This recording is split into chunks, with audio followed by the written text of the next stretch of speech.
Conjunction mövzusundan 5 testə baxırıq. Nöqtələrdən əvvəl canlı isim var deyə biz birinci tərəfdən V-ni çıxırıq.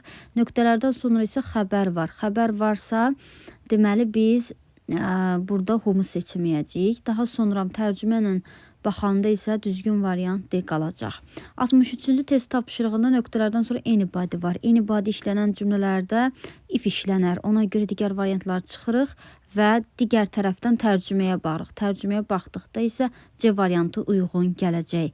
Növbəti test tapşırığında biz ikinci tərəfdə the reason-ı görürük. Reason why bağlayıcısından işlənir. Ona görə C variantı düzgündür. 65-ci test tapşırığında birinci tərəf inkardadır. İnkar olduğuna görə B variantı A variantını çıxırıq.